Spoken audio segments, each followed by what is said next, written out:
Bermula ini itu hikayat cerita. Hukiya anna syabban min Bani Israil marida mardan syadidan. Dihikayahkan atau pada satu masa, hukiya anna syabban min Bani Israil, ada seseorang pemuda daripada Bani Israil, marida mardatan syadidan.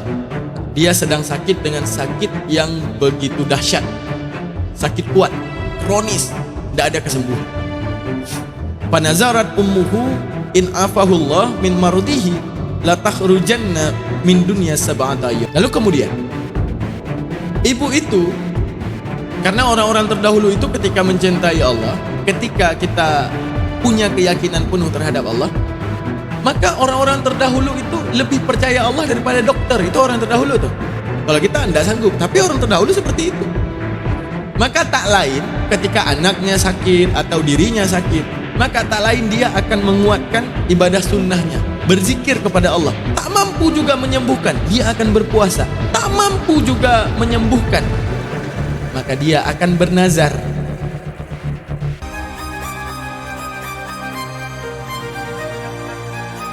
Karena apa?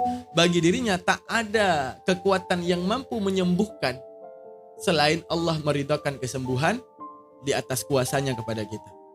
Karena begitu banyak dalam kehidupan kita, teman-teman sekalian, pernah nggak ada di kehidupan antum semua orang yang udah berobat ke luar negeri, ke Singapura, ke Amerika, ke Australia, dia berobat nggak sembuh-sembuh. Tiba-tiba di samping rumah ada seorang ibu-ibu, beliau itu kalau bahasa Aceh jago rajah. Arti jago rajah, rajah itu orang yang sering meracik obat dari alam. Misalnya dari daun, dari rendaman daun, rendaman daun duren, pakai daun pandan, dia bacakan Yasin, wal Qur'anil Hakim.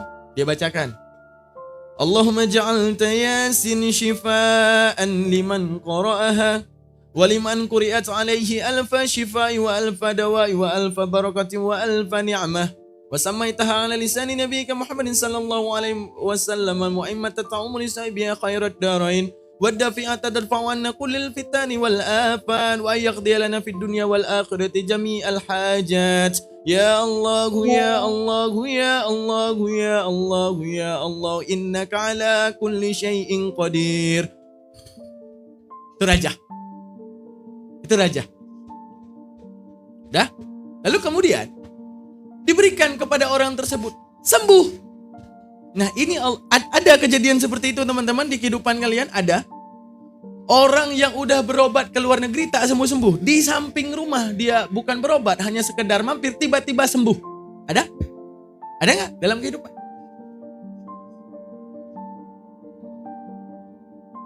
Salah nggak? Salah. Apa namanya tuh?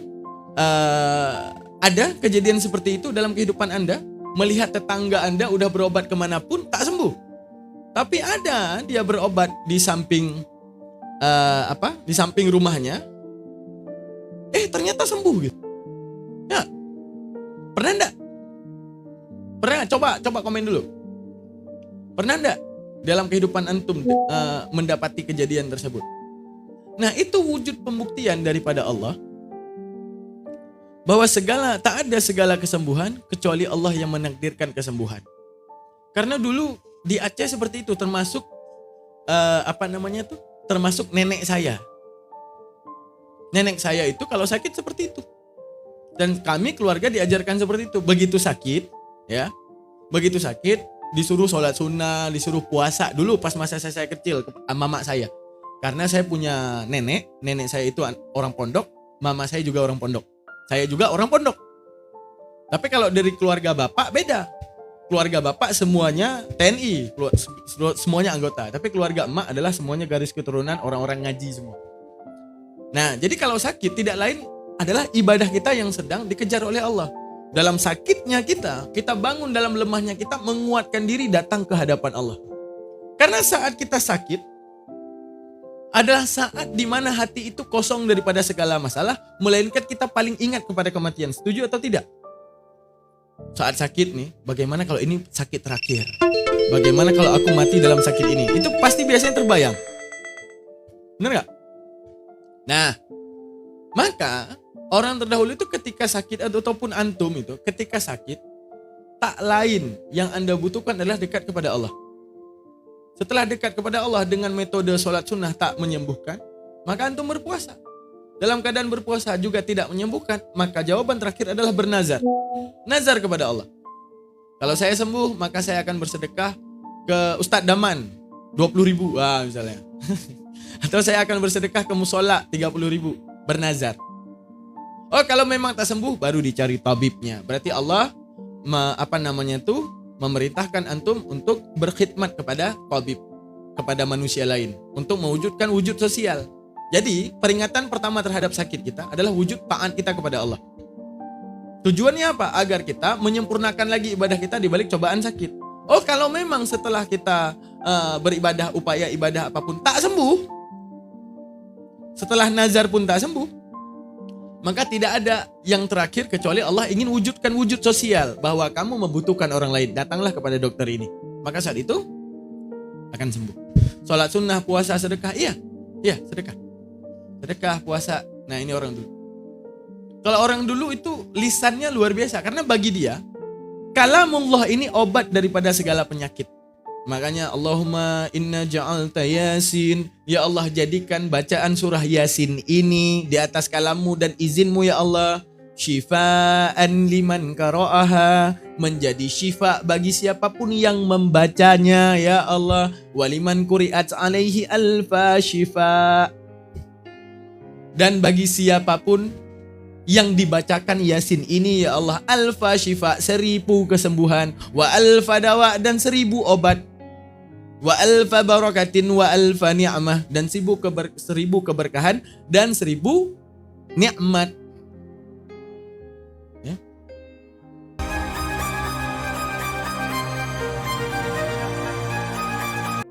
Wa sammaitaha ala lisani nabiyyika Muhammadin sallallahu alaihi wasallam al-mu'immata ta'umu lisan biha khairat darain wa dafi'ata tadfa'u anna kulla su'i wa baliyati wa husni wa taqdi hajatina iqfatna al-fadihataini faqri wad dain subhanal munafisi an kulli madyun subhanal mufarriji an kulli mahzun. Saya bacakan doa ini, saya enggak bilang saya hebat ya. Tapi beberapa kali ya, ada orang sakit, saya coba ini uji kekuatan. Sembuh. Itu semua karena Allah, bukan karena saya. Ya, itu semua karena Allah, bukan karena saya. Yang saya tahu ya Allah, kalammu adalah kalam yang muhtajab. Kalammu adalah kalam yang terbaik. Kalammu adalah kalam yang mampu menyembuhkan. Saya bacakan sembuh. Wallahu a'lam, bukan karena saya. Disuruh lagi mungkin gak sembuh. Ya, Ustaz Daman bisa kayak gitu ya. Wah, Ustaz Sherlock, di mana rumahnya? Anak saya 7 hari 7 malam diare. Di mana-mana saya udah berobat. Ini harus ke Ustadz nih. Tiba-tiba gak sembuh. Maafkan. Anda datang kepada saya karena yakin saya yang menyembuhkan. Makanya tak sembuh. Tapi kalau Anda datang kepada saya karena Anda yakin, ya Allah, mungkin karena dosaku engkau tak menyembuhkan anakku. Mungkin karena keberkahan yang ada di lisan hambamu yang mulia ini, aku datang, kalammu akan menyembuhkan. Nah, jadi bukan meyakini saya penyembuh gitu. Tapi meyakini bahwa kalamullah yang ada di lisan saya yang akan menyembuhkan. Nah, gitu. Nah, ya. Gitu teman-teman sekalian ya. Itu orang terdahulu. Nah, kita lanjut ceritanya. Sampai mana tadi? Fanadharat ummuhu in afahullah min mardihi latah rujanna min dunya sab'ati ayamin. Dia bilang, ya Allah, ini anakku tak sembuh. Ya Allah, ini anakku tak sembuh-sembuh. In afahu, jikalau engkau ya Allah, afahu menyembuhkannya, min marodihi, daripada sakitnya ya Allah, la takhrujanna min dunya sab'ati ayamin. Ya Allah, aku tak punya apa-apa, kata ibunya. Aku tak punya apa-apa, aku tak bisa bersedekah, aku mampu berpuasa dan semuanya, tapi aku mau ya lebih berat kepadamu layaknya Nabi Ibrahim ya Allah. Aku serahkan nyawaku. Aku akan keluar dari dunia ini, aku akan mati selama 7 hari. Nah, itu nazarnya. Kalau anak ini sembuh, aku siap ya Allah untuk munadharah, mengingatmu, bermuhasabah, dan mentadabbur dirimu dalam liang lahatku selama 7 hari. Nah, itu permintaan ibu. Artinya apa? Ya Allah, kalau anak ini sembuh, 7 hari aku dikubur. Karena dia tidak punya apa-apa lagi. Maka dia meminta, ya Allah, dengan segala upayaku untuk untuk menyembuhkan anakku jikalau memang tak ada obatnya lagi. Ya Allah, maka tak ada lagi yang aku punya selain nyawa ini. Kalau nazar belum kesampaian gimana Ustadz? Nazar lagi. Nazar lagi dengan lebih besar. Insya Allah. Dengan syarat tidak memberatkan. Udah, terus ibu tersebut bernazar, kalau anakku sembuh ya, maka tidak lain ya Allah, untuk dirimu ya Allah. Nabi Ismail saja berani menyerahkan nyawa, apalagi aku ya Allah. Maka aku siap ya Allah. Aku siap untuk menyerahkan nyawaku. Ini orang terdahulu. Kalau kita ini mau meeting nih bentar lagi, sholat asar udah kepepet, mau masuk maghrib. Meeting aja kok enggak nanti kabur itu orang. Ini kita. Tapi kalau orang terdahulu saking percayanya kepada Allah sehingga menjadi jiwa yang tenang, apapun kulakukan demi Allah dan tak ada yang mampu men-trigger. Enggak ada yang mampu men-trigger diriku daripada jauh kepadamu ya Allah. Nah, selanjutnya, fa'afahullahu ta'ala minhu falam tafi bin nadriha. Nah, di sini ternyata Allah sembuhkan dia. Allah sembuhkan. Namun falam tafi bin nadrihi. Artinya falam tafi bin nadrihi apa? Dia lupa dengan nazarnya. Bukan lupa sengaja. Kita anggaplah lupa ya. Sama kayak ini. Kalau saya jadi bla bla bla bla, itu semua aspal saya keramik. Kalau saya terpilih, tak akan ada lagi orang yang jalan pakai sendal. Semuanya jalan pakai sepatu emas. Kalau udah jadi, wah.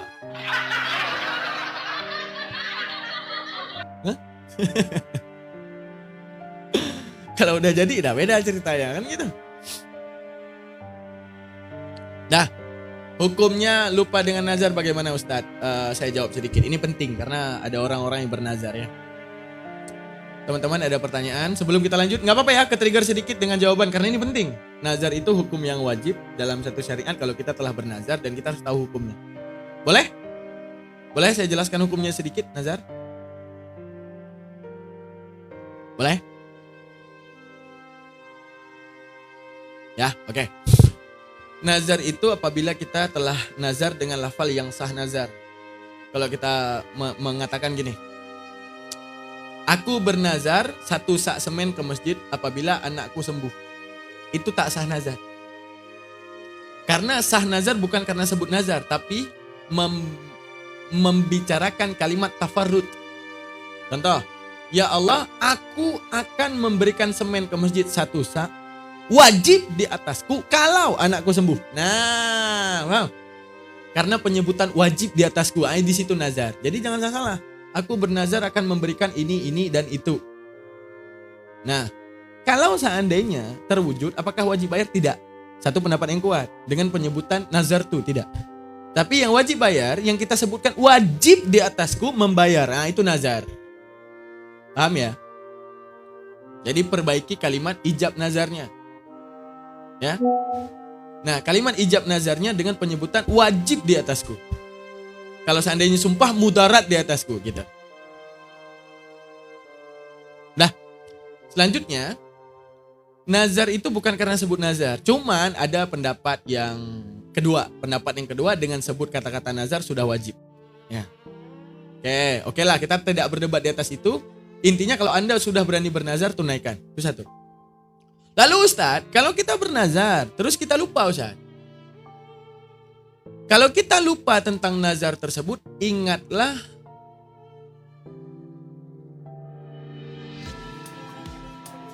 duh mudahnya Anda menikam hati banyak orang. Bapak ini dari suaranya selaras dengan sikapnya keseharian. Apa itu? Udah, teman-teman sekalian. Dalam kita bernazar, kalau kita seandainya lupa tentang nazarnya kita, maka coba diingat. Kalau memang tak ada yang ingat, contoh, kalau kita cuma ingat bersedekah lupa jumlah, maka bersedekahlah yang banyak, yang antum kira itu sudah banyak. maka itu sudah sah menembus nazar. Kalau ingat di kemudian hari berapa jumlah nazar, ya misalnya gini, Anda telah bernazar nyatanya 5 juta, Anda baru bayar 2 juta. Yang Anda ingat sepertinya 2 juta. Setelah itu Anda ingat ternyata 5 juta, maka tunaikan 3 juta lagi. Oke. Kalau seandainya tak ingat, cuma ingat sedekahnya doang, ya udah sedekahkan. Yang menurut antum ini dengan keyakinan ya di dalam hati bahwa ini sepertinya nazarku telah diterima Allah, selesai. Dengan dhaniyah, dengan sangkaan hati yang kuat bahwa nazarmu telah selesai. Bukan dengan niat menyengajakan lupa, paham nggak? Sengaja kita kasih kecil, dalam hati kita punya pikiran samping bahwa kayak dalam hati kita nih. Padahal di hati udah nyemat kayaknya ini terlalu sedikit, paham nggak? Ini hukum nazar nih. Anda lupa, tapi Anda ingat sedekah. Begitu Anda kasih, hati Anda masih bilang kayaknya itu masih terlalu sedikit dari nazarku, maka wajib tambahkan lagi.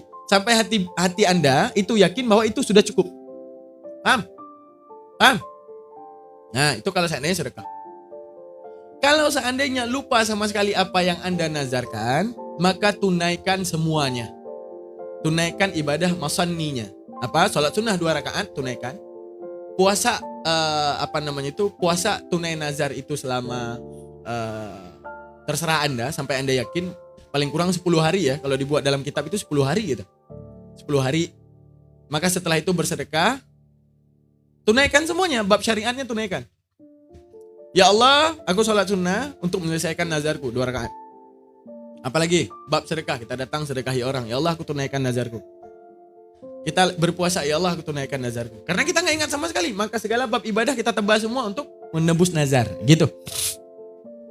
Udah paham ya? Kita. Nah terus nazar itu tidak boleh memberatkan. Kalau orang-orang terdahulu berani memberatkan diri karena mereka memang yakin. Ustadz, nazar sama niat itu beda lah. Beda nazar sama niat. Kalau niat itu ya niat. Kalau nazar wajib ditunaikan.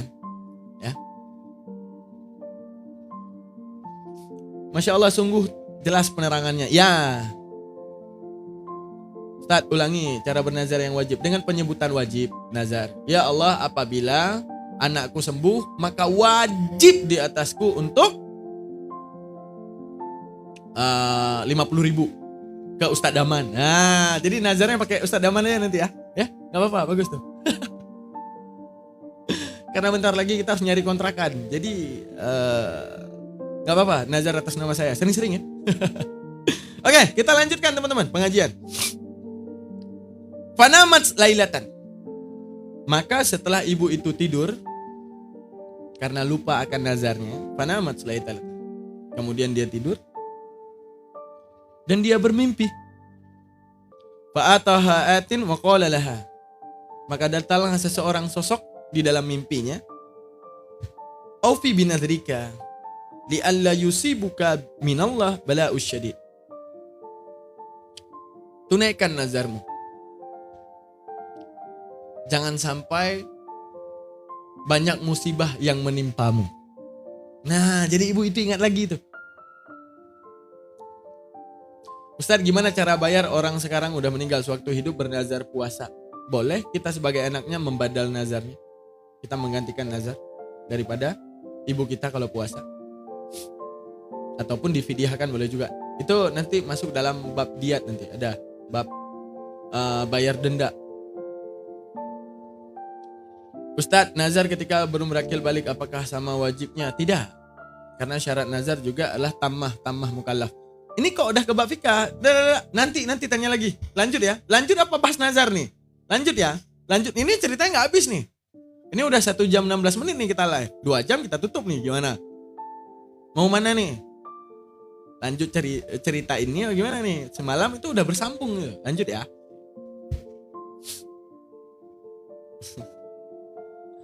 Tasawuf kok lari ke fikih? Iya. Sesekali biar orang tahu. Ya. Kita lanjut ya. Selanjutnya, fanamat sulailatan. Maka tidurlah seorang wanita tersebut. Fataha, datanglah sesosok. Wa qala laha.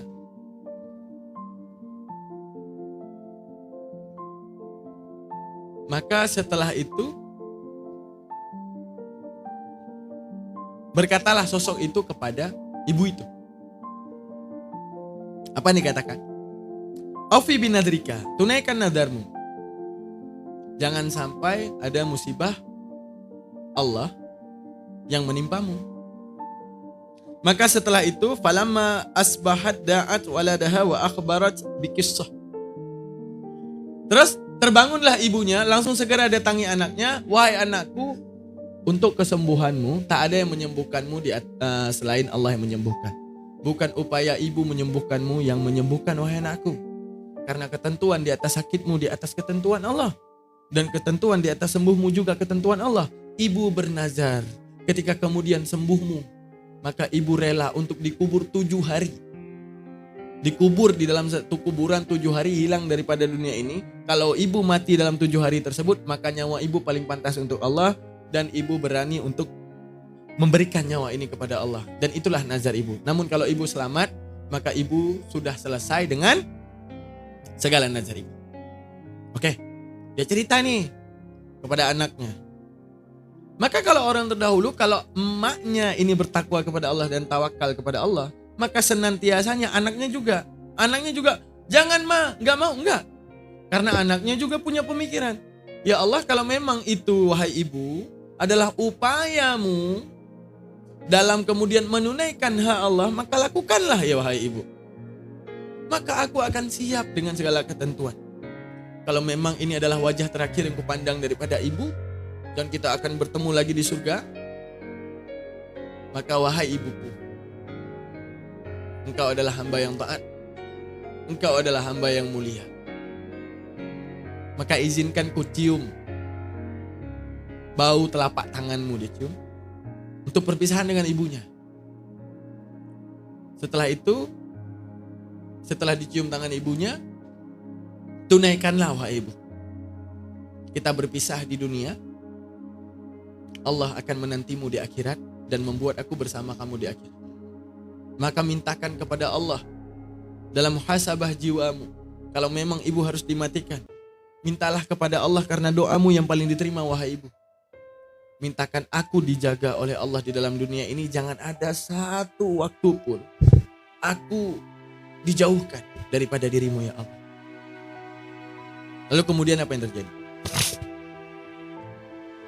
Wa amaratuhu ayyah rifalaha qabran fil maqabiri wa yadfanaha fihi fa fa'ala dzalik. Ya udah, wahai anak, kalau engkau ridho dengan segala ketentuan Allah, maka sekarang ambil cangkol, pergi ke belakang rumah untuk kemudian galikan kubur untukku. Datanglah anak tersebut, ambil cangkol dengan kondisi melihat ibunya untuk terakhir kalinya. Dia ambil cangkol, dia gali kubur untuk ibunya. Maka setelah itu, falamma nazalat fi qabri qalat ilahu wa sayyidi wa maulaya qad fa'altu juhdi wa taqati. Maka setelah itu, ibu itu di dalam kubur tersebut, setelah kemudian diasobat, ya, dipanggil di samping kubur, dia berdoa, ya Allah, aku bangga dan mulia menunaikan nazarku ya Allah. Dan engkau datangkan penglihatan kepadaku bahwa aku harus menunaikan nazarku ya Allah. Aku ridho dengan segala ketentuan, maka ku titipkan anak ini ya Allah, anak yang soleh ini. Dalam tangisnya dia tak ingin berpisah denganku, namun dalam ridhonya dia merelakan nyawaku. Kalau itu di atas segala kecintaanku kepadamu ya Allah, dia ridho ya Allah. Setelah kemudian ibu itu tidur, ini kita lanjut, nanti kita baca lagi ya. Setelah kemudian ibu itu tidur di liang lahat, disuruhlah anaknya untuk menebar pasir.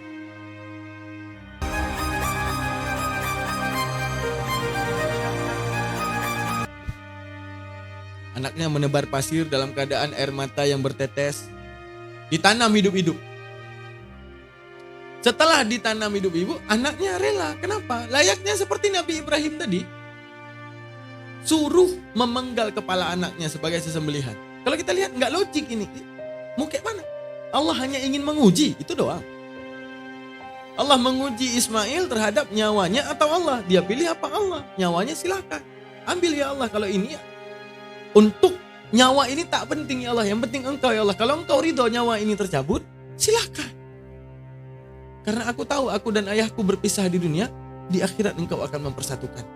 Artinya mengajarkan kepada kita, jangan ada satupun yang terjadi di muka dunia, di muka bumi ini yang mampu mencabut kita dan jauh kita daripada Allah. Jangan. Orang terdahulu nyawanya aja gak takut demi Allah.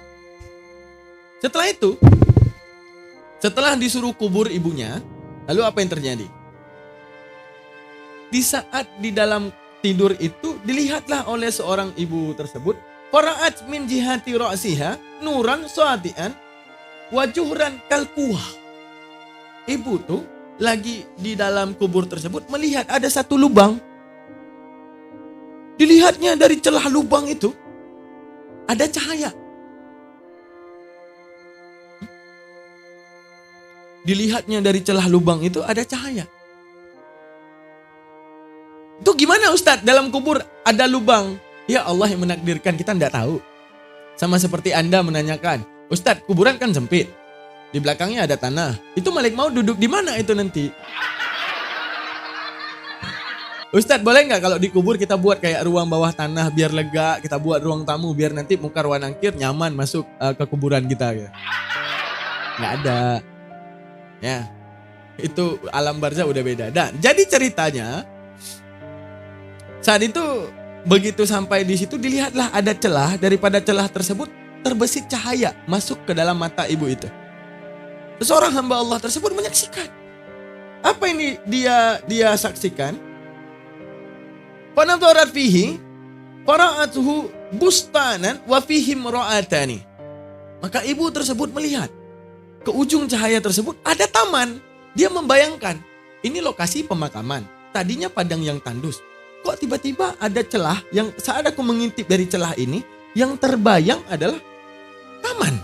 Dan di taman itu di ujungnya ada dua orang wanita lagi duduk. Apa ini? Ya. Kok ada dua orang wanita ini gitu. Maka dipanggillah ibu tersebut oleh wanita. Dua orang tadi yang dilihat oleh ibu tuh. Kan dilihat tuh. Kok ada taman ya? Kayaknya ini makbarah tadinya gak ada taman deh. Kok ada taman? Itu kok ada wanita ya?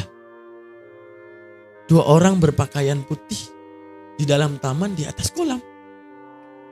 Lalu kemudian dipandanglah oleh dua orang wanita tersebut ke ibu itu. Apa mereka bilang? Fanada ayyatuhal imra'ah ukhruji ilaina. Dipanggil. Wahai perempuan, ngapain engkau masih dalam kubur tersebut? Ukhruji ilaina. Sekarang keluarlah. Sekarang keluarga dari kuburmu datang merapat ke kami. Nah, diajak duduk rapat nih. Fasta'ah hujru wa kharajat ilaihima. Maka keluarlah ibu itu daripada kuburnya. Faidan fil bustani haudun nafidu wa huma jalisatani. Ternyata setelah ibu itu keluar, pandangannya jauh lebih lebar. Terlihatlah semua taman itu. Taman yang sangat indah. Diisikan oleh bunga-bunga. Diisikan oleh tumbuhan dan makhluk-makhluk Allah yang indah-indah. Paradise, surga. Terus ternyata dua orang wanita tersebut sedang duduk di atas jembatan. Yang di bawah jembatan itu adalah kolam yang airnya bagai permata. Saking jernih dan indahnya kolam tersebut. Lalu dipanggil, ya mar'ah, wahai wanita, datanglah kemari. Datanglah kemari. Ngapain engkau masih di situ?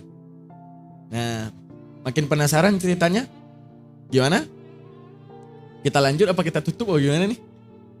Kalau mau lanjut, yang baru masuk sudut kanan bawah diposting ulang, tap-tap layar, dan juga di follow dulu. Lanjut ya. Antum marah gak sama saya kalau tiba-tiba saya tutup nih pengajiannya? Marah? Kalau marah saya lanjut, kalau gak marah saya tutup. Ayo. Di follow-follow dulu, di follow-follow. Dan marah-marah ya. Marah ya, oke. Maaf. Aman. Hari ini udah janji saya sama antum untuk lanjutkan pengajian ini sampai habis ya. Marah ya. Lanjut. Setelah itu,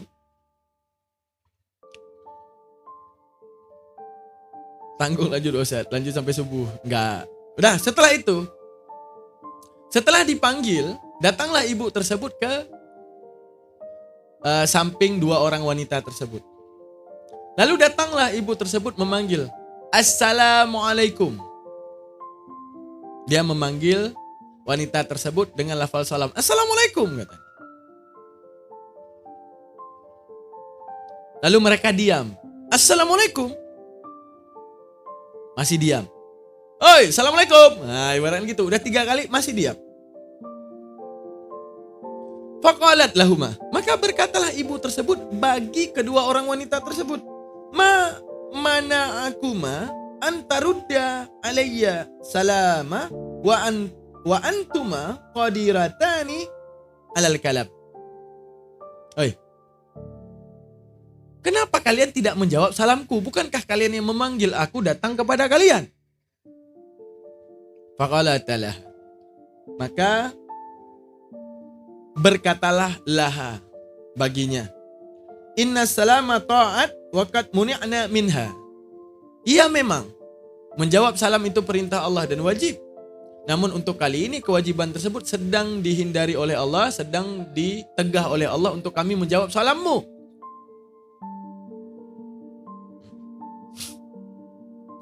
Fabainama hiya jalisatun indahuma. Maka saat itu duduklah ibu itu bersama dua orang wanita yang berada di kolam yang airnya layaknya permata tersebut. Nah, duduk dia.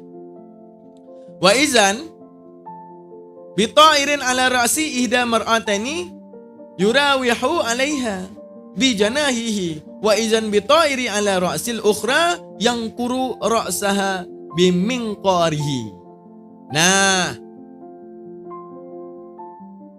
jadi di antara wanita tersebut diperhatikanlah oleh si ibu tersebut. Apa yang diperhatikan oleh si ibu tersebut? Dilihat kan? Mereka berpakaian putih berada di sebuah taman. Lalu ada dua orang wanita yang cantik rupanya. Lalu kemudian ditanyakan. Dan dilihat. Tiba-tiba ada burung. Ada bitoirin, ada burung. Datang hinggap ke satu wanita. Pertama di kepalanya, turun ke bahunya, lalu berada di telapak tangannya. Burung itu mengibaskan sayapnya dan menghibur dirinya dengan cara yang bermanja-manja. Menghibur dirinya. Dan perempuan itu tertawa. Tertawa melihat burung tersebut. Setelah itu menolehlah ibu tersebut kepada wanita kedua. Datang juga burung, hinggap di kepalanya, tapi mematuk kepalanya sampai berdarah. Paham di sini dua perbedaannya. Satu wanita datang burung, hinggap ke sini, terus turun ke tangannya, dihibur oleh burung tersebut dengan manjaannya, berguling-guling dan juga dengan kibasan dan membahagiakan dirinya. Dia tertawa. Dia bahagia dengan makhluk Allah tersebut. Yang satunya burung datang mematuk kepalanya dalam keadaan dia itu merintih kesakitan karena dipatuk burung tersebut. Timbullah pertanyaan ibu ini. Ada apa ini? Kalau kita bilang dua orang ini tidak mulia, tidak mungkin Allah Subhanahu wa taala memberikan mereka taman. Pasti orang yang mulia. Tidak mungkin dua orang ini adalah orang yang kufur kepada Allah. Sedangkan mulia Allah tempatkan dia di tempat yang mulia ini. Enggak mungkin. Ini pasti hamba yang mulia di hadapan Allah ini. Ini pasti yang mulia ini. Lalu bertanyalah ibu tersebut kepada wanita yang pertama. Waqalat li'ula bimada nilti hadhil karamah. Ditanya. Oi, wahai wanita, apa yang membuat kamu semulia ini? Apa yang membuat kamu semulia ini? Amalan apa yang kau lakukan di dunia? Nah, ini orang terdahulu. Orang terdahulu kalau ngelihat nikmat pada orang lain, yang ditanyain ibadahnya, bukan kayak kita. Kalau kita kan udah saya ceritain tadi malam. Tetangga beli mobil baru. Kita paling kredit.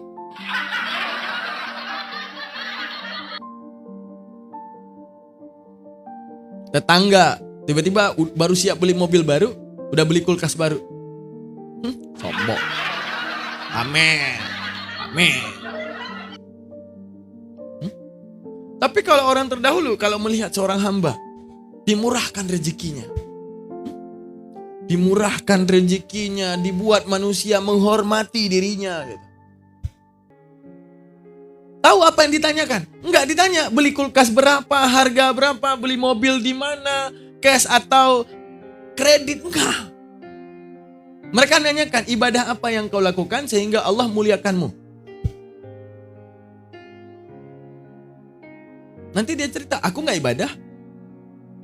Kamu berpuasa, aku juga enggak puasa. Kita langsung bilang, na'udzubillah ya Allah, na'udzubillah. Engkau sengaja bahagiakan dia dengan hartanya hanya untuk dia itu tidak kembali bersujud kepadamu.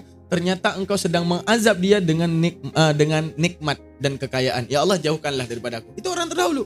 Tapi kalau ditanyakan, apa yang membuat hidupmu bahagia? Kenapa orang-orang yang kau datangi semuanya adem dengan kehadiranmu? Semuanya menantikan suara daripada mulutmu. Sedangkan hartamu bertambah-tambah. Sedangkan sedekahmu juga luar biasa. Apa yang membuat engkau bahagia dan amal apa yang kau lakukan? Kalau dia menjawab, oh as-sadaqatul muqaddarah. Saya di dalam kehidupan diajarkan, saya itu harus sadaqatul muqaddarah. Sedikit yang saya dapat, saya persenkan untuk bersedekah. Banyak yang saya dapat, saya persenkan untuk bersedekah. Kalau sehari kebutuhan saya misalnya 300.000, saya dapatnya 200.000, maka saya tidak ragu 30.000 untuk saya sedekahkan. Oh saya kebutuhan 300.000, saya cuma dapat di hari itu 10.000, maka 500 rupiah tidak ragu untuk saya sedekahkan. Oh saya hari itu 300.000, kebetulan di hari itu Allah kasih rezeki saya 20 juta, maka 5 juta tak ragu untuk saya sedekahkan. Itulah sadaqatul muqaddarah. Sadaqatul muqaddarah inilah yang membuat harta saya, karena Allah tahu saya adalah orang yang amanah menjaga harta, karena menjadikan harta ini sebagai pintu kehormatan saya kepada Allah. Dan saya juga tidak pernah merasakan harta saya kurang hanya karena bersedekah kepada Allah. Maka itulah yang membuat saya dihormati Allah. Ini orang terdahulu nih. Orang terdahulu itu mencari ibadahnya, bukan mobil beli di mana? Laki lu kerja apa sih? Kok apa-apa udah beliin lu emas aja? Enak ya. Kalau punya laki kayak laki lo.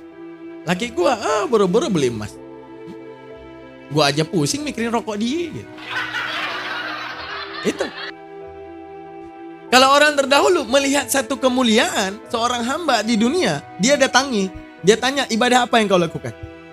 Kamu ngapain aja? Apa yang kau lakukan kepada Allah sehingga Allah muliakanmu gitu. Agar dia tahu perbandingannya gitu. Agar dia tahu perbandingannya. Allah sedang melaknat dia dengan harta atau Allah sedang muliakan dia dengan harta. Kalau Allah sedang muliakan dia, maka jawabannya adalah seputar ibadahnya. Maka kalau Allah sedang melaknat dia, jawabannya adalah pekerjaannya. Oh, aku kebetulan naik pangkat. Oh, kebetulan setelah aku naik pangkat, dinaikkan oleh bosku gini dan itu. Wah, ini na'udzubillah ya Allah. Sengaja engkau memberikan dia posisi yang mulia untuk engkau menguji dia. Kan ya Allah, jauhkan. Kalau aku memang harus menjadi ahlul harta yang kau amanahkan, maka setiap harta yang datang kepadaku, jadikanlah pintu kedekatanku kepadamu. Nah itu. Maka ditanyakan. Ibu itu nanya kepada wanita yang pertama. Bimazan nilti hazil karamah. Kenapa engkau dimuliakan oleh Allah? Kenapa aku melihat engkau diberikan taman oleh Allah? Kenapa aku melihat engkau duduk di atas tempat yang sangat indah? Satu jembatan yang sangat indah di atas kolam yang airnya bak permata. Lalu makhluk Allah datang kepadamu, menghiburmu dan membuat engkau tertawa. Apa yang kau lakukan? Minum dulu Ustaz ya, daripada mati kehausan ya. Apa yang kau lakukan? Apa? Sehingga kemudian Allah udah memberikanmu nikmat. Allah datangkan makhluk untuk menghormatimu. Burung ini tak berakal. Burung ini tak tahu engkau siapa. Tapi dia datang kepadamu menghibur dan membuatmu tertawa. Ini memberi pelajaran kepada kita semua teman-teman. Bahwa Allah yang mampu menakdirkan kehormatan kepada kita. Bukan karena kita mencari kehormatan. Presiden akan dihormati ketika dia presiden. Keluar dari presiden sekarang jadi meme. Saat dia presiden, di luar dia bangku presiden, kita hinakan dia. Begitu dia ada di depan kita, kita muliakan. Ini artinya apa? Kalau mulia kita cari, di atas kita ingin mulia, di depan kita dihormati, di belakang kita dihakimi, bahkan dizolimi, bahkan kita itu dihinakan gitu. Tapi kalau Allah yang memuliakan, siapapun yang berada di samping kita nyaman dan bahkan menunggu kehadiran kita. Ada. Misalnya antum, orang yang antum suka, kalau dia hadir, kalau dia berbicara, antum merasa semakin dekat dengan Allah gitu. Ada. Nah, itu artinya ketika kemuliaan Allah menakdirkan pada mata setiap manusia, pada hati setiap manusia, pada mulut setiap manusia, untuk membuat kamu dihormati. Maka apa yang mustahil? Jadi kehormatan bukan karena kita cari, tapi karena Allah menakdirkan pada mata manusia untuk menghormatimu. Begitu juga burung itu datang membahagiakannya. Timbullah pertanyaan, apa yang membuat kamu sebahagia ini? Dan kenapa Allah membahagiakanmu gitu? Kenapa? Timbul pertanyaan. Maka setelah itu, jawablah seorang wanita. Faqalat kana li fi darid dunya zauju wa kuntu muti'atul lah. Apa dijawab? Dulu saya di waktu dunia memiliki seorang suami, wa kuntu muti'atan lah, dan saya taat kepada suami saya. Itu amalan yang saya lakukan di dunia. Wa qad kharajtu, dan sungguh aku keluar dari muka bumi ini dan aku mati. Wa huwa anni radin, dan dia ridha di atas kematianku, dan dia bersaksi di hadapan Allah, dan dia berdoa di hadapan Allah, ya Allah, ini istriku ya Allah. Ya Allah, kau pisahkan aku dengan dirinya. Engkau cabut nyawanya. Aku begitu cinta kepadanya. Karena tidak ada yang paling menaatiku, yang membuat hatiku bahagia, yang tahu potensi kelemahanku. Saat aku lemah, senyuman dia menguatkanku ya Allah. Saat aku gagal dalam berpikir, gagal dalam menentukan pekerjaan, dia datang dengan ide-ide terbaiknya. Untuk menyemangatiku, untuk membuat aku berpikir ulang terhadap apa yang ku kerjakan ya Allah. Dia yang selalu mengingatkan aku dekat kepadamu ya Allah. Dan tidak ada satupun yang dia bantah ya Allah. Bahkan dengan lelahnya dia, dengan urusan rumahnya, dia tak ragu untuk menghiburku ya Allah. Dia datang untuk duduk menanyakan apa yang ku kerjakan. Padahal aku tahu dia capek ya Allah. Berpeluh dirinya yang aku saksikan, yang jatuh daripada bedaknya ya Allah. Karena dia berhias untuk menghiburku di rumah ya Allah. Aku lihat dia capek. Tapi karena dia mengejar cinta engkau ya Allah, dengan membahagiakan aku sebagai amanah daripada dirimu kepadaku ya Allah. Dia benar-benar mencintaimu ya Allah. Aku bersaksi. Dia adalah orang yang engkau ridha ya Allah. Pisahkan aku di dunia, aku ridha dengan kematiannya. Ya Allah, jangan ada orang lain yang datang di hidup. Cukup dia ya Allah. Karena aku ingin bertemu dia lagi di surga ya. Mungkin hari ini engkau pisahkan di timing ini ya Allah. Maka tak ada wanita lain yang kuharap selain dia yang kutemui di surga ya Allah. Jauhkan aku daripada wanita lain dan menikah dengan orang lain ya Allah. Aku butuh dia ya Allah. Kenapa orang kepikiran untuk menikah lain dan segalanya? Ya karena itu.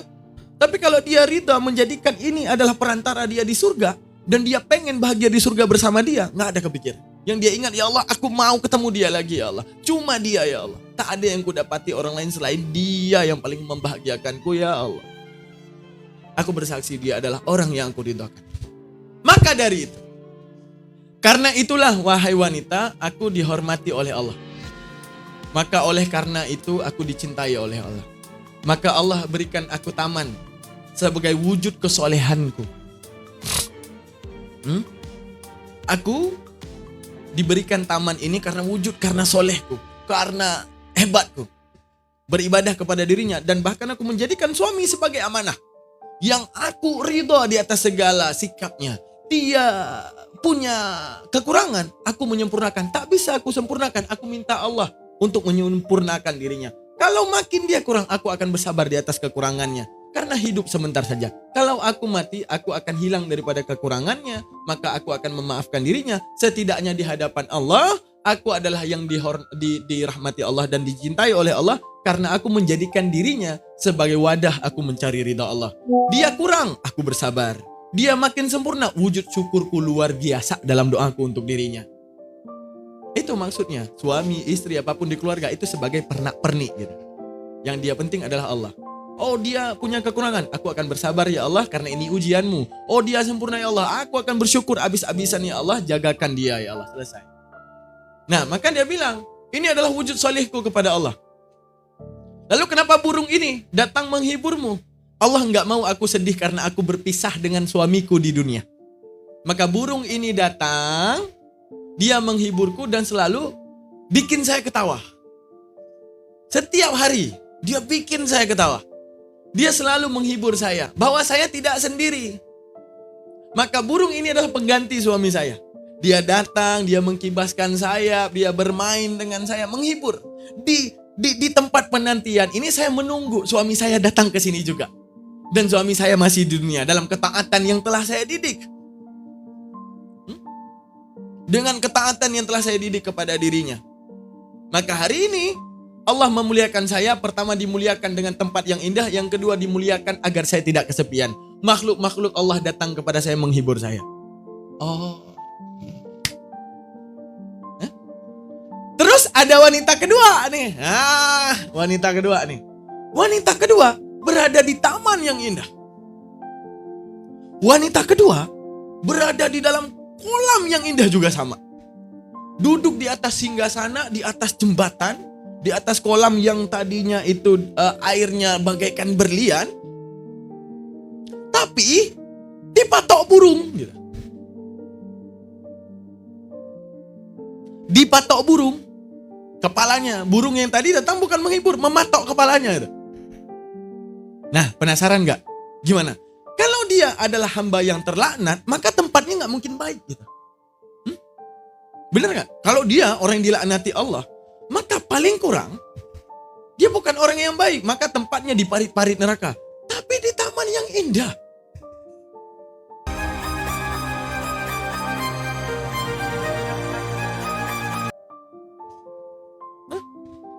Di taman yang indah. Di kolam yang airnya bagaikan permata. Ada apa ini? Tapi kenapa burung itu mematuk kepalanya dan dia mengatakan aduh sakit. Sedangkan berbeda dengan wanita pertama. Ada apa semua ini? Ada apa? Gimana teman-teman, kita tutup pengajian apa kita lanjut nih? Makin seru apa gimana nih? Makin malam ya? Ada yang marah gak kalau kita tutup pengajiannya nih? Teman-teman, saya boleh minta izin sesuatu gak? Biar lebih enak pengajian, saya boleh izin udut gak? Boleh gak? Sambil ngopi, sambil udut ya kan?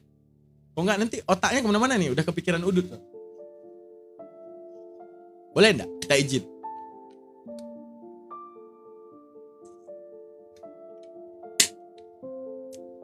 Ya, teman-teman sekalian. Ya ini kopi guys, ini kopi. Jadi kan ini udah 2 jam kita nggak ngudut, otak udah kemana-mana nih.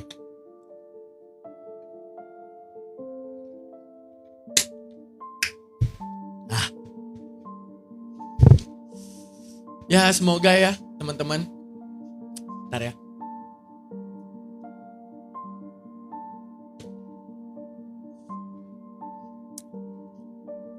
Semoga ya teman-teman sekalian. Saya punya cita-cita kalau saya punya istri nanti seperti itu. Saya pengen didik dia. Jangan pernah mencintai saya karena ada yang terbaik dari saya. Karena yang terbaik itu datang daripada Allah. Cintai Allah. Setiap saya salah, maka kamu keluhkan di depan Allah bahwa kamu hamba yang lemah tak mampu membimbing saya. Cuma Allah yang mampu membimbing saya jadi lebih baik. Bukan kamu. Bukan cerepetan kamu. Bukan repetan kamu, bukan marahan kamu, bukan kekangan kamu yang bisa menjaga saya tidak selingkuh. Bisa menjaga saya tidak bersama wanita lain. Bukan repetan kamu. Tapi ketika Allah menyayangimu, tak mau kamu tersakiti, Allah jagakan perasaan saya. Maka juga doakan saya. Agar saya juga tidak menjadikanmu pintu utama saya hidup. Saya tidak mau kamu jadi yang utama. Saya mau Allah jadi yang utama. Lalu ketika saya menjadikan Allah yang utama, maka Allah akan mengutamakan cinta saya kepadamu. Tapi kalau saya kejar cintamu, maka pelan-pelan kehidupan kita akan hancur karena larinya malaikat muqarrabin dalam rumah kita. Malaikat rahmat dalam rumah kita. Tapi kalau aku dekati Allah Apa yang harus ku khawatirkan daripada dirimu? Melainkan hatimu Allah jaga, hatiku Allah jaga. Maka kalau Allah ridho terhadap keluarga kita, maka tak akan ada yang terjadi dalam keluarga kita. Kalau semakin tidak lain dan tidak bukan, semakin Allah dekatkan. Kalau antara aku dan kamu duluan mati atau saya duluan mati, maka bersabarlah, di akhirat kita akan bertemu lagi. Dan itu selamanya. Itulah yang kita nantikan. Itulah yang kita nantikan. Amin.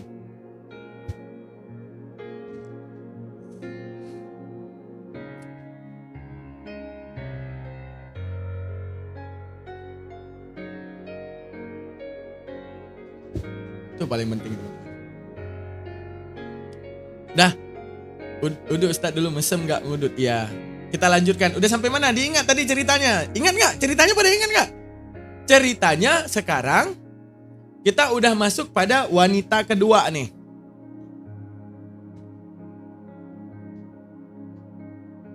Teman-teman, kita udah masuk kepada wanita kedua. Penasaran gak teman-teman sekalian? Kenapa wanita kedua dipatuk tapi dibahagiakan? Paham gak? Penasaran gak? Kenapa wanita kedua dikasih taman yang baik, dikasih nikmat yang luar biasa gitu, tapi dipatuk burung? Why? Gitu.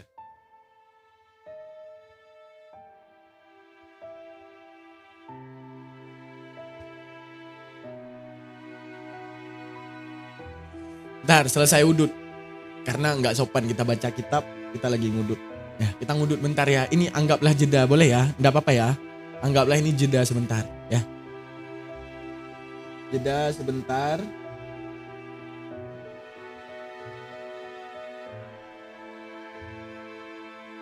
Boleh, oke.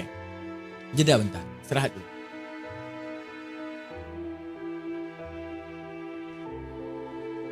Sok atuh, penasaran banget. Oke, insya Allah.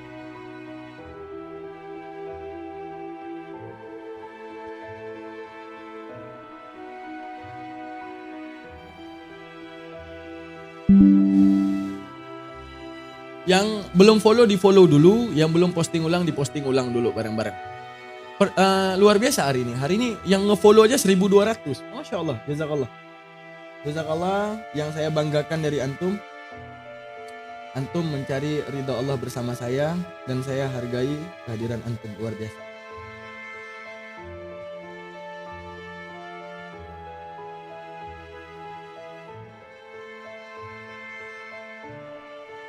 Udut kan dosa Ustadz, hukumnya haram, fatwa MUI. Ya udah, ya. Yang menganggap haram silakan, haramkan. Gak usah difokus di udutnya, ilmu aja diambil. Yang buruk dibuang semua dari saya, oke?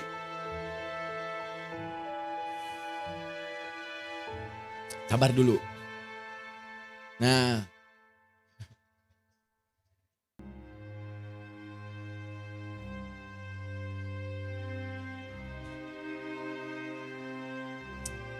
Oke, kita lanjutkan pengajian kita ya. Oke, ketik bareng-bareng untuk lanjut pengajian. Passwordnya hasbunallah. Oke, ketik hasbunallah. Lanjut. Hasbunallah. Ketik bareng-bareng hasbunallah. Biar kita lanjut pengajiannya. Hasbunallah. Ketik bareng-bareng. Udah?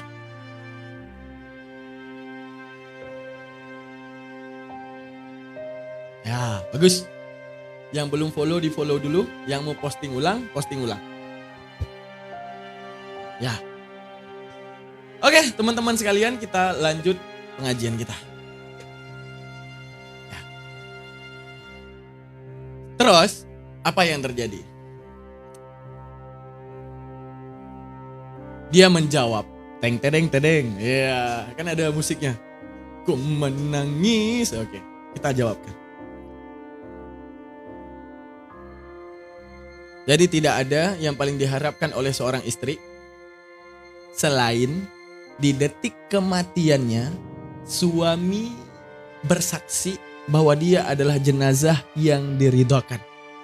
Jadi antum tidak usah kejar. Suami bakal mencintai antum selamanya, itu tidak usah kejar. Kenapa? Kalau antum jadi mayat dan wajah antum mulai berbelatung, itu suami udah gak mau meluk lagi. Antum udah jadi tengkorak, bau busuk udah keluar, cinta hilang, gak ada yang mau cium mayat. Makanya Allah wujudkan surga. Tempat memadu kasih tanpa akhir, tanpa ulat, tanpa busuk, tanpa bangkai. Jelas? Kenapa adanya surga? Tapi kalau di dunia, ya Allah, aku lakukan segala kebaikan daripada ridhamu untuk suamiku. Jazakallah ahsanal jaza. Untukmu untukmu ya Allah melalui suamiku, apapun itu. Karena aku tahu di sini isi daripada suamiku adalah kekurangan, di surga isinya kesempurnaan. Suamiku, aku dan segalanya semua akan jadi ulat. Semuanya akan mati. Cinta akan hilang. Pelukan yang aku butuh akan hilang di saat aku meninggal. Jazakallah ahsanal jaza. Pelukan itu akan hilang. Cinta itu, ciuman itu akan hilang. Tapi di sini aku sadar ya Allah, kenapa adanya surga. Surga adalah perantara. Surga adalah titik temu terakhir aku dengan suamiku yang akan memeluk tanpa akhir, yang akan mencium tanpa akhir, yang akan bersama tanpa akhir. Nggak ada lagi bau apek, itu nggak ada. Nggak ada lagi bau ketek asem, itu nggak ada. Aku azab kali ya Allah. Suamiku pulang kerja enggak kepeluk, kasihan. Begitu kepeluk asam banget ya Allah. Tapi oke lah ya Allah gitu. Aku nanti di surga aja tubuhnya udah wangi nanti insya Allah. Ya Allah. Tak pernah kulihat istriku cantik di hadapanku ya Allah. Berbeda sangat kalau dia pergi ke kondangan. Kalau dia pergi ke kondangan,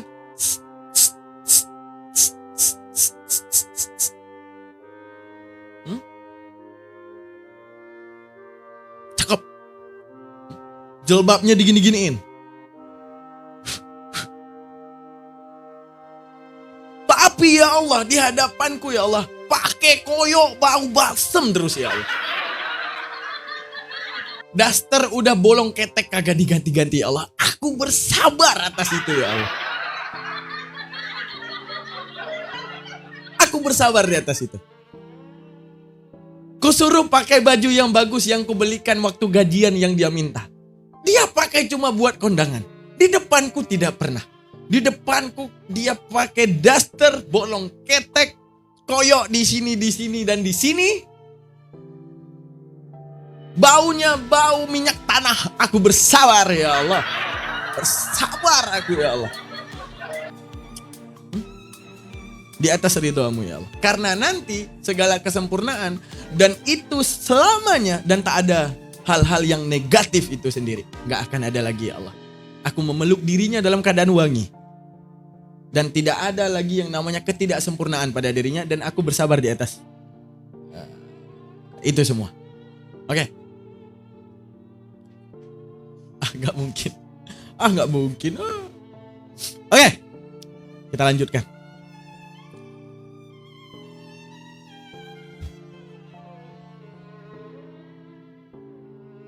Lalu dijawablah. Datang ibu itu ke wanita yang kedua. Ya imra'ah. Bimaza asabatki hazihil uqubah. Apa yang membuat kamu seperti ini? Kenapa kamu menjadi seperti ini wahai seorang wanita? Berbeda dengan wanita yang pertama aku lihat. Allah membahagiakanmu dengan taman dan nikmat dan luar biasa. Tempat yang seindah ini. Tapi kenapa Allah datangkan makhluk? Yang makhluk itu mematuk kepalamu hingga kau berdarah demikian. Apa yang memusibahkanmu seperti ini? Kekufuran apa ataupun apapun yang kau lakukan di dunia sehingga kamu di dalam nikmat masih ada cacat nikmat. Maka dijawab.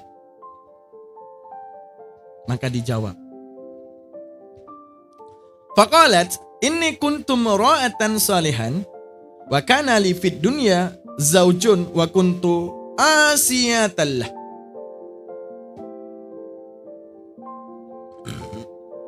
Apa dia jawab? Wahai wanita,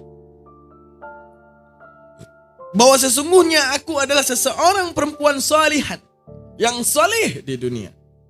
Wa kana li fid dunya, akan tetapi aku di dunia zaujun memiliki seorang suami, wa kuntu asiyatan, akan tetapi aku bermaksiat kepadanya, wa qad kharajtu, dan aku keluar daripada dunia ini, wa huwa sakhitun alayya, dan aku itu merupakan orang yang dilaknat oleh suamiku dan dimurka oleh suamiku.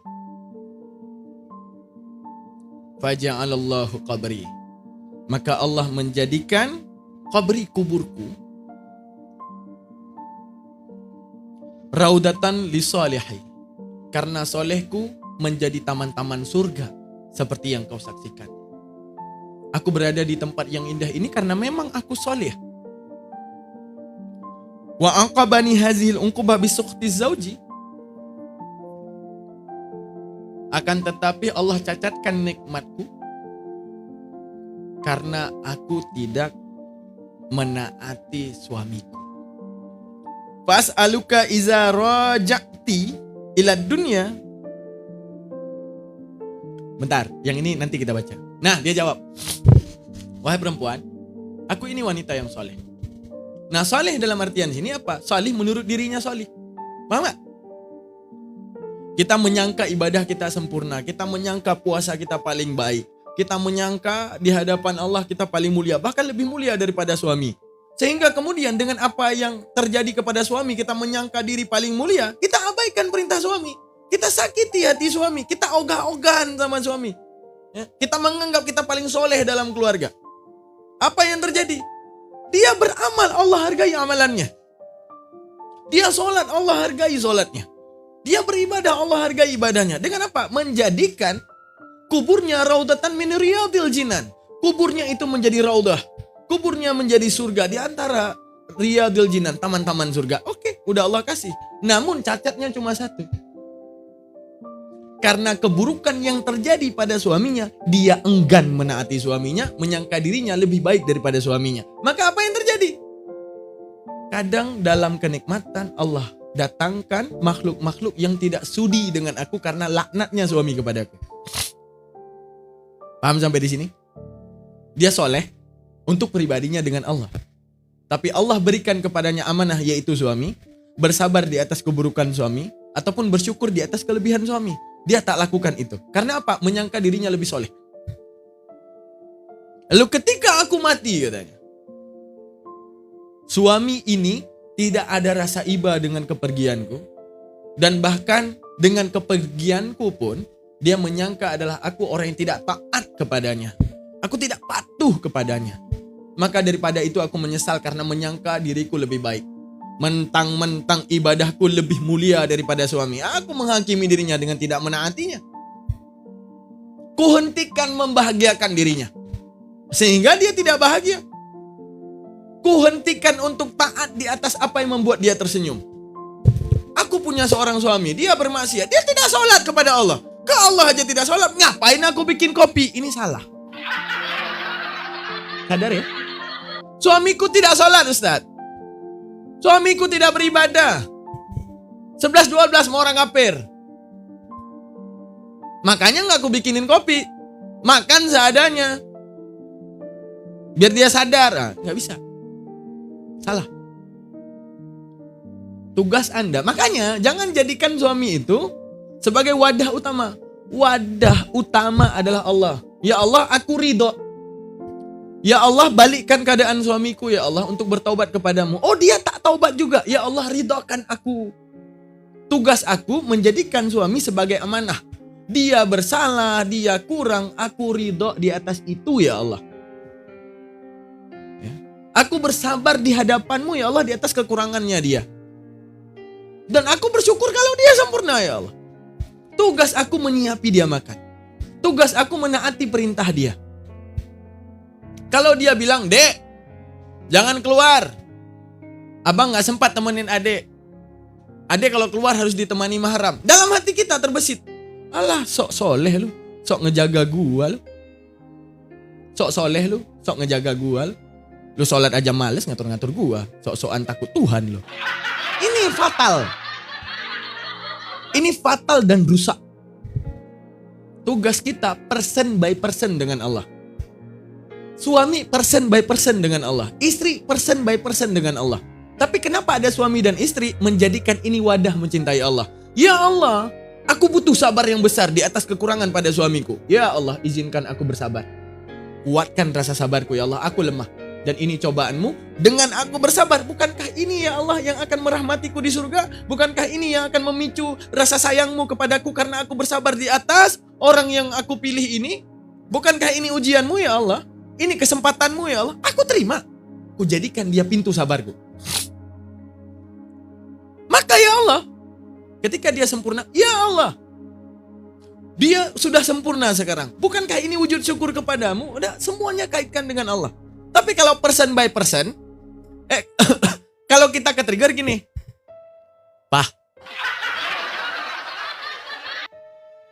Papa anti banget sama masjid ya. Suami orang subuh-subuh udah ke masjid. Papa gak pernah ke masjid. Udah deh mama udah capek buatin papa kopi besok bikin sendiri. Yang ada adik malu kalau keluar. Katanya suaminya itu males banget pergi ke musola. Kita mengukur dari orang, tidak, person by person aja. Jadi tidak perlu kita menilai, ya udah. Tugas kita, wahai suamiku, sholatlah. Entar lagi dek, selesai. Ya udah. Adek udah ingatin ya, abang sholat ya. Ya udah, nggak mau. Kita doa ya Allah. Suamiku malas beribadah kepadamu ya Allah. Maka ini adalah ujian kepada saya. Engkau yang mengubah keadaan, maka ya Allah ubahlah keadaan dia kepada sebaik-baik keadaan. Sebaik-baik keadaan. Amin, amin. Jagakan dia ya Allah. Jagakan dia ya Allah. Jagakan dia ya Allah. Kita berdoa amin. Dek, ya. Tolong bikinin kopi. Oke? Saat kita bikin kopi, nggak ada tuh kopi ya terus. Kita dibikin malu. Udah kagak pernah ke musola no. Itu. Sifat buruk itu muncul. Enggak, kita bikin kopi. Ya Allah. Ya Allah, dengan apa yang aku lakukan sekarang, ya Allah ridhokan ya Allah. Ya Allah ridhokan ya Allah. Aku lakukan ini karena kau amanahkan dia kepadaku kan ya Allah. Siap ya Allah. Maka apa yang aku lakukan hanya kepadamu ya Allah, agar kemudian engkau memandangku sebagai wanita mulia. Sekarang bayangin, kalian wanita itu cuma butuh satu. Kalian mati suami menangis dalam hatinya, belum pernah aku dapati istri yang setaat ini kepadaku. Selesai. Finishing hidup kalian. Ini wanita nih, spesialnya kalian ya. Spesialnya antum ya, wanita. Yang antum butuhkan, antum meninggal dengan keadaan suami bilang, "Ya Allah, ini wanita yang luar biasa. Tidak pernah saya lihat wanita yang setabah dan sesabar ini di atas segala kurang ajarnya saya. Segala tingkah saya ya. Tapi dia tak pernah lupa menyiapi saya makan. Bahkan dalam saya berdosa pun, dia masih memaafkan dan membuat saya tersenyum setiap harinya. Belum pernah saya dapati yang seperti ini ya Allah. Dan ini wanita yang sangat sempurna dalam hidup saya. Ya Allah, dia luar biasa." Udah selesai. Itu antum udah keren banget itu. Udah luar biasa banget. Di dunia udah dikubur sampai ke mahkamah Allah udah luar biasa banget, udah indah banget, udah keren banget, udah. Selesai ya? Nah, udah aman banget. Jadi antum paling enak. Kalau kami suami banyak. Ya Allah, belum pernah saya dapati suami gini. Ternyata saya lupa amanah saya untuk mentarbiyah anak. Anak nyangkut. Apa anak nyangkut? Kenapa kamu gak sholat? Kenapa kamu seperti ini? Kenapa seperti itu? Ya saya gak dididik oleh orang tua saya. Oke, panggil papamu. Anak itu tetap dihukum. Papanya dimintakan pertanyaan. Kenapa tak kau jaga? Bukankah ini pertanggungjawabanmu untuk mentarbiyah dia mendekati Allah? Kenapa dia menjadi kufur kepada Allah? Di mana penjagaanmu? Bagaimana dirimu? Telahkah kau ajarkan? Kami ngangkut. Tapi antum yang wanita, tugasnya taat suami. Karena Allah, bukan karena dia ya. Kenapa saya taat suami? Ya karena pengen ikut aja. Bukan. Ya Allah, aku taat karena amanahmu. Ya Allah, aku taat karena amanahmu. Cukup, selesai. Maka ketika suami menangis dan meridhakan, ya Allah, tak ada wanita lain ya Allah yang seperti ini ya Allah. Dia bertambah. Kayaknya kalau wanita lain dari dulu udah bungkus koper, udah pergi ya Allah. Dengan segala tingkah lakuku yang kurang ajar ini, gak ada wanita yang akan bertahan denganku ya Allah. Tapi dia bertahan ya Allah. Dia mendoakan ya Allah. Dia mendukung aku ya Allah. Bahkan aku sedang bermaksiat kepadamu ya Allah. Aku ridho, ini jenazah yang luar biasa ya Allah. Persatukan kami di surga. Detik kematian istrinya, karena istrinya selalu berdoa, ya Allah sadarkan suamiku. Kadang kita menghargai emas itu saat telah hilang. Catat. Emas kalau masih dipakai, kadang kita nggak lagi menyangka dia indah. Benar gak? Pertama beli ya, indah, bagus, Tapi kalau udah sering dipakai hanya biasa, kita hilang. Kita hilang harganya. Hilang harga emas itu di tangan. Pas pertama, sangat berharga. Pertama beli karena baru mendapatkan. Tapi kalau udah biasa dipakai, ya udah biasa dipakai, ya udah biasa aja. Ketika udah biasa aja, kapan lagi bermakna? Kapan emas menjadi bermakna lagi? Kalau dia hilang. Begitu telah hilang baru kemudian. Di mana emas aku? Semua tabungan aku dulu beli emas itu. Tapi sekarang emasnya udah ada lagi. Pas hilang baru sadar akan keindahan. Begitu juga suami ketika kehilangan istri ya. Taat kepadanya. Bersabar di atas sikapnya. Dia merasa kehilangan, dia mengubah hidupnya. Karena Allah mau. Si suami ini bertaubat dan Allah mau kalian bersatu di surga. Selesai. Jadi antum menebas dunia ini yang perempuan mudah. Hidup demi Allah. Suami adalah langkah dan perantara dekat dengan Allah. Bersabar di atas apapun yang terjadi kepadanya. Maka Allah muliakan antum. Selesai. Jadi finishing terakhir yaitu ketika Anda mati, suami mengatakan antum jenazah yang dimuliakan. Selesai. Ya. Nah. Posting ulang, jangan lupa yang baru masuk penonton. Udah 1600. Sudut kanan bawah. Ada posting ulang, diposting ulang. Diposting ulang. Terus jangan lupa untuk di follow juga. Kalau buat suami, kalau suami banyak kerjaannya. Cuma kita gak sempat bahas, panjang ceritanya. Kalau soal suami kita harus ngaji kitab Uqudul Ujain. Sesekali kita ngaji Uqudul Ujain ya. Sesekali ya. Uqudul Ujain itu kitab suami istri. InsyaAllah ya. Ada waktu.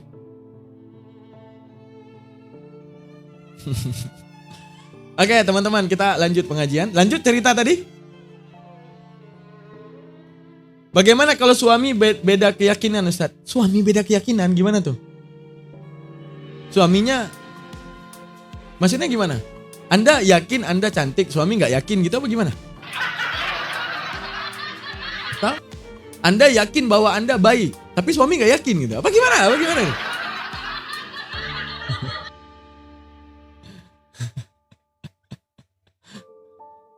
Ya kalau beda agama ya cerai, gimana mau nikah? Ya beda agamanya gimana ceritanya? Dengan beda agama aja udah fasad nikah, udah cerai gitu. Suami non muslim, gimana ceritanya? Suami non muslim itu gimana ceritanya? Anda nikah satu agama, dia non muslim, langsung pisah. Fasad nikah namanya. Ya kita lanjut pengajian. Udah ini dulu nanti kita cerita beda agama. Banyak saya lihat ya, biarkan. Udah kok nikah ke beda agama. Ya udah, saya bahas nikah beda agama atau ini nih. Mau yang mana? Beda agama atau ini nih? Ini belum selesai nih. Atau kita tutup atau kita bersambung. Biar kita tutup keluar tulisan nih. Ku menangis membayangkan biar langsung lagu ending. Mau yang mana? Lanjut ya. Berarti jangan dulu bersambung ya. Nah, jangan dulu bersambung ya.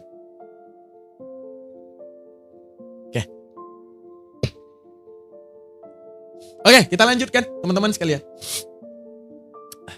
Posting ulang ada berapa? 1,2 ya. Yang mau posting ulang jangan lupa tap-tap layar juga dan juga untuk ya gitulah. Jazakallah. Oke, kita lanjutkan teman-teman. Jadi udah paham wanita kedua tadi Wanita kedua tadi, karena di dunianya dia menyangka dia terlalu taat kepada Allah dan menyepelekan suami karena suaminya tidak taat kepada Allah. Menyangka dirinya lebih baik daripada suami. Sehingga setiap perintah suami diabaikan. Kan sering kita tuh. Kita melihat. Karena makanya dibilang hubungan rumah tangga itu bagaikan lilin. Lilin, dua-duanya bersinar. Kadang ada waktu, satunya padam. Butuh cahaya kita untuk menyalakannya lagi. Kan kita sering itu menyepelekan. Kita punya kerjaan yang lebih capek dan gaji kita lebih gede. Bahkan keluarga juga kita yang menghidupkan. Kadang kita menyepelekan apa yang dikatakan oleh suami. Seakan-akan ini suami udah sholat malas, nyari uang malas, uang gua lebih banyak, keluarga hidup karena gua. Di sini ada potensi sombong sedikit aja. Ini sudah cacat kehidupan. Ini yang wanita ya, ada potensi sombong di atas suami yang kita rendahkan saja. Ini udah cacat kehidupannya. Paham ya? Lanjutnya. Lalu apa yang dikatakan oleh wanita tersebut? Jadi tugas antum menjadikan suami sebagai wadah kecintaan antum kepada Allah. Melalui dirinya antum meraih ridha Allah. Kita lanjutkan. Fas'aluki iza raja'ati ila dunya fashfa'ili inda zauji la'allahu yurda anni. Apa dikatakan? Maka saya memohon kepadamu, apabila kamu telah kembali hidup wahai wanita,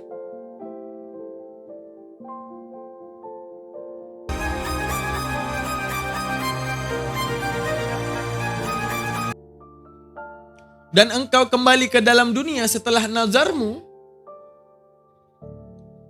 maka tolonglah saya. Mohonkan ridho daripada keridhaan suami saya. Semoga ia meridhoi saya. Lalu kemudian. Falamma madha alaiha sab'atu ayyamin qalatilaha. Maka setelah berlalulah 7 hari atas si ibu, kedua wanita itu berkata kepadanya, Qaumi wadkhuli ilal kabrika lianna waladaka jaa fi talabika. Nah setelah ibu itu, nih bayangin 3 pelajaran yang hebat. 3 pelajaran yang hebat. Apa pelajaran yang hebat? Pertama, ibu itu ketika menyelesaikan nazar kepada Allah, padahal itu nyawanya 7 hari dikubur, Allah tidak membiarkan ibu itu terhimpit tanah. Tapi Allah lalaikan dia dengan taman-taman surga, dengan 2 wanita surga tadi. Dan memberikan pelajaran kepada ibu itu. Memberikan pelajaran kepada ibu itu. Dan juga setiap orang yang saleh Allah hargakan. Sekalipun dia itu terjebak dengan satu kesalahan. Paham maksud saya? Ini wanita saleh yang setelah mati dia menyadari bahwa dirinya ada kesalahan terhadap suami. Apakah Allah membiarkan? Enggak, karena Allah sayang. Allah kasih pelajaran dulu biar sadar. Ketika sudah sadar, Allah datangkan untuk datangnya seseorang meminta maaf kepada suaminya. Maka 3 orang wanita tersebut, si ibu itu karena cinta dia kepada Allah untuk menyelesaikan nazarnya, dilalaikan selama 7 harinya di tamannya Allah. Terus 1 wanita dikasih pelajaran kepada ibu itu bahwa makhluk Allah saja menghormati dia di dalam taman surga karena dia taat kepada suami. Yang ketiga, hamba Allah yang sudah bertobat kepada Allah dan menyadari kesalahan kekurangan dirinya kepada suami karena menyangka dirinya paling baik di atas kehormatan suami. Maka Allah izinkan ibu ini datang kepadanya meminta maaf. Lalu kemudian apa? Wahai wanita, sudah selesai nazarmu, bangunlah daripada kuburmu karena anakmu datang bawa cangkol untuk menggali kubur. Mana dia? Falamma dakhalat qabraha fa idzan waladuha yahfira 'alaiha. Lalu tatkala si ibu telah memasuki kuburnya lagi, maka ternyata anaknya sedang menggali kubur tersebut. Nah, digali kubur. Pas digali, oh ternyata ibunya ada di dalam. Setelah itu apa yang terjadi? Fa akhrajaha minal qabri wa dhahaba biha ila mandilihi. Lalu ia mengeluarkan si ibu dari kubur itu dan ia pergi dengan membawa ibunya ke rumah. Nah setelah itu digendonglah ibunya oleh anaknya. Ternyata ibunya masih hidup. Ternyata ibunya itu telah menyelesaikan segala nazarnya. Lalu diangkatlah si ibu tersebut, digendong oleh anaknya, dibawa pulang ke rumah. Lalu fasa'a khabara annaha wafat binadriha faja'a nasu li ziyaratiha. Nah, ini orang terdahulu.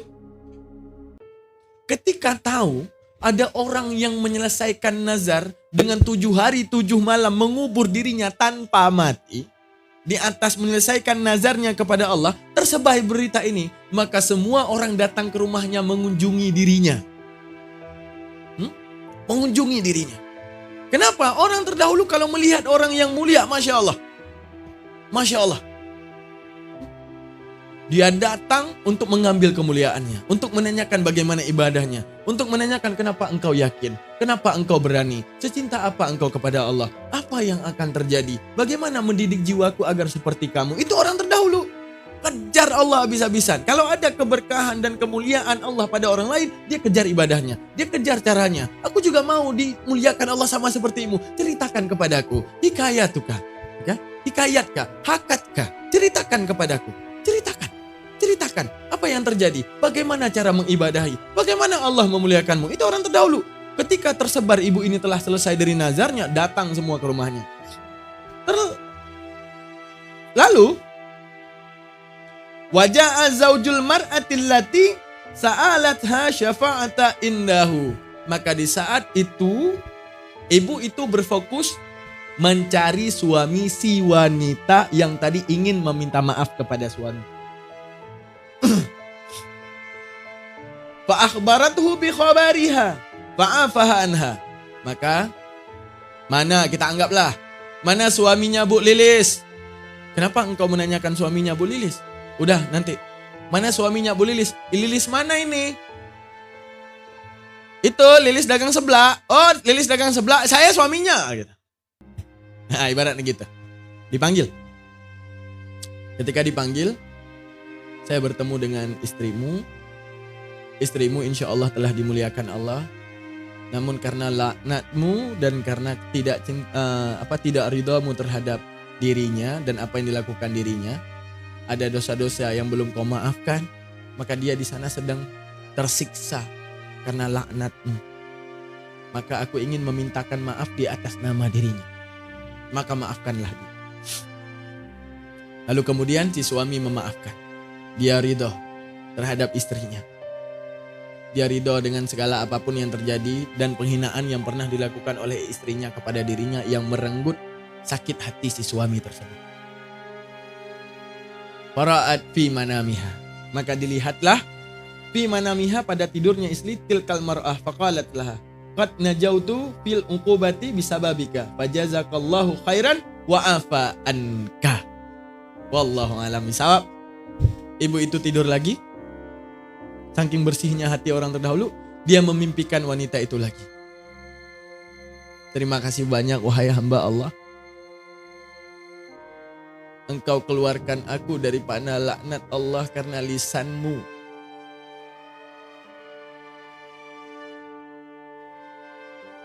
Jazakallahu khairan. Terima kasih banyak di atas kebaikanmu. Maka setelah dia meminta maaf, barulah si istri tersebut merasa bahagia dalam liang lahatnya dan menantikan kapan suaminya juga akan bersama dengan dirinya. Berjalan bersama untuk ke pintu surganya Allah. Itu dia. Jadi pelajaran yang harus kita ambil bahwa jangan jadikan suami itu suami. Jadikan suami itu amanah. Kalau jadikan itu suami adalah suami, maka kita akan meninjau bagaimana peraturan kesuamian gitu. Oh suami harus bekerja, oh suami harus ini, oh suami harus ini, suami harus ini. Kalau nggak ada harus, kita akan menghinakan. Na'udzubillah, takutlah. Karena penghinaan tersebut, kalau dia tidak ridho sampai kamu jadi mayat, maka juga Allah akan melaknatmu karena ketidaktaatanmu terhadap suami. Soal kamu soleh. Soal kamu soleh, silahkan. Soal kamu soleh, silahkan. Allah menghormati kesolehanmu. Ya Ustadz kan ini cuma cerita aja. Oke, anggaplah bohong. Paham? Anggaplah bohong, ini cerita ini anggaplah bohong. Dan gak akan terjadi kepada Anda. teruslah kufur kepada suami. Tapi kalau nggak bohong, silahkan nikmati. Tangkap di sini. Syukurlah kalau ini bohong. Anda kufur kepada suami, Anda tidak taat kepada suami. Masuk ke kuburan, nggak kejadian apa-apa. Alhamdulillah, saya juga bersyukur nggak kejadian apa-apa. Kalau kejadian, setidaknya antum telah mendapati nasihatnya yang menyadari antum akan hal tersebut. Tapi antum tidak mengindahkan karena antum anggap ini hanya bohong. Silahkan nikmati. Barzah, mahsyar, mizan, hisab. Sampai ke dalam pintu surga. Kalau masih ada laknatnya suami, datang di mahsyar. Cari-cari itu suami minta maaf. Anggap ini bohong lebih baik. Anggap ini bohong lebih baik.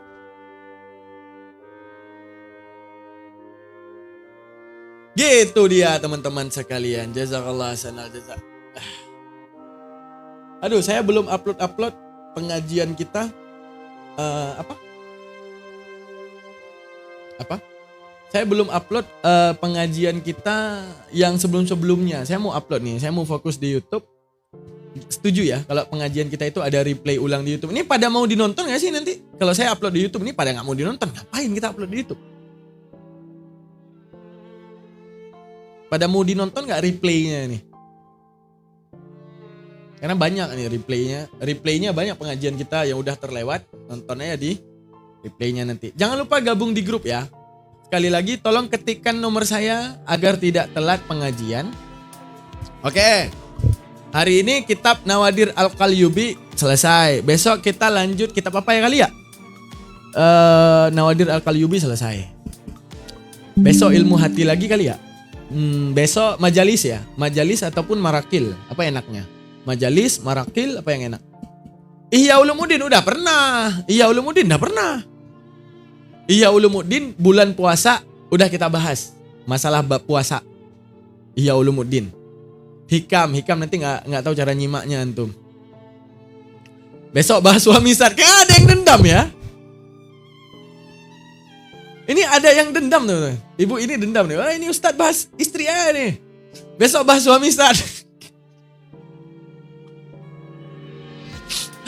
Dendam ya. Ini pada bilang istri semua, suami nggak dibahas-bahas nih Ustaz ya. Iya, nanti kalau ada ceritanya kita bahas ya. Kalau ada ceritanya kita bahas ya. Iya, suami kalau zalim punya azabnya sendiri teman-teman. Okudulu Jane, boleh. Bagaimana suami habiskan harta warisan? Ada ukubahnya, sabar. Semua itu ada ganjarannya gitu. Ya, kita doa dulu. Udah selesai pengajian kita hari ini ya. Jazakallah sanal jazak yang udah menyimak. Jangan dulu keluar. Jangan dulu keluar. Kita belum doa. Gimana antum menyimak pengajian tapi nggak menantikan doa? Bukankah pada doa itu malaikat muqarrabin di balik apa yang antum simakkan akan mendoakan kemaafan daripada segala dosa antum? Jangan dulu keluar, belum pun. Ta'limul muta'alim boleh. Sabar, kita doa dulu. Baru antum boleh keluar. Teman-teman sekalian, coba ketikkan nomor saya biar pada gabung di grup WhatsApp. Biar nggak telat jadwal pengajian. Ayo, coba. Coba ketik nomor saya. Biar saya ini. Ada yang belum gabung WhatsApp kan? Ada belum gabung grup WA? Ada yang udah gabung atau belum? Ya. Mana kok nggak ada yang ngetik nomor saya ini? Sematkan saja usah sematkan. Sematkan bukan sematkan. Kok nggak ada yang ngetik nomor saya? Bentar.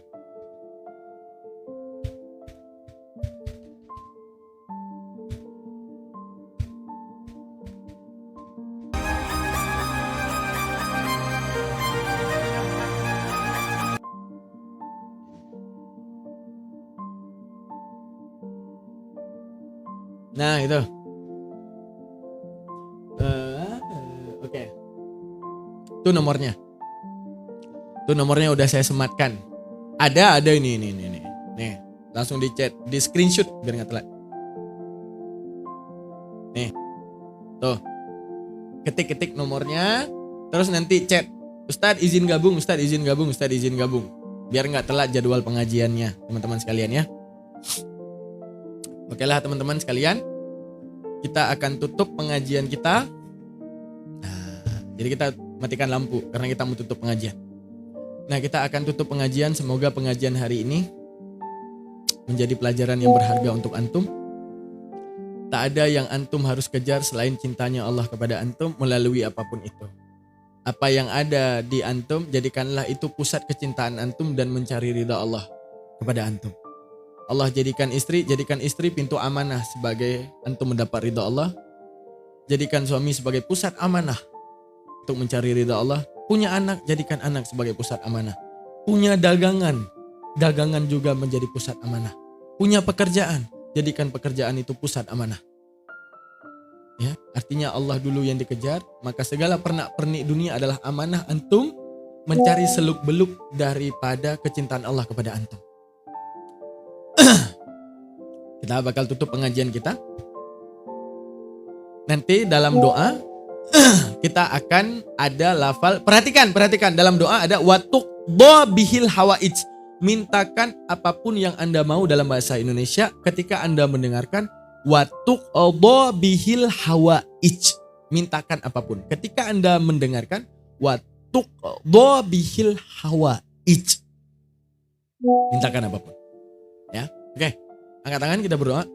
A'udzubillahi minasyaitonirrajim. Bismillahirrahmanirrahim. Allahumma salli ala sayyidina Muhammad wa ala ali sayyidina Muhammad wa barik wa sallim. Allahumma rzuqna, ya Allah rizkikan kepada kami fahman nabiyina, pemahaman para nabi, wa hifdal mursalina, dan hafalan para rasul, wa ilhamil malaikatil muqarrabin, dan ilham malaikat muqarrabin fil afiyati, dan di dalam hati kami ya arhamar rahimin.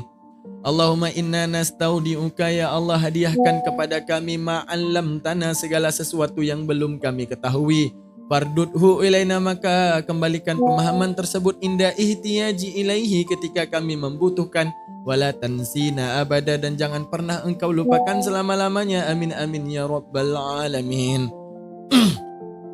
Allahumma sallim salatan kamilatan wa salim salaman tamman ala sayyidina Muhammadin allazi tanhalu bihil uqad wa tanfariju bihil qurab wa tuqda bihil hawaij.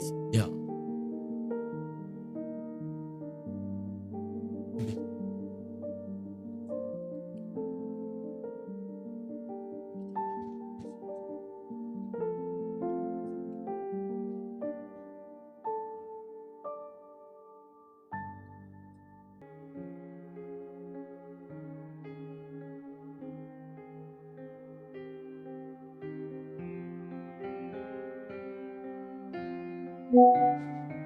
وتقضى به الحوائج.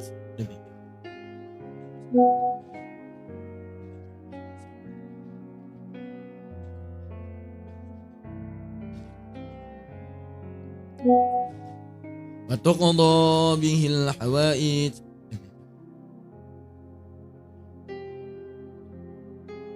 وتنال به الرغائب وحسن الحواتم بوجهه الكريم وعلى آله وصحبه في كل لمحة ونفس بعدد كل معلوم لك.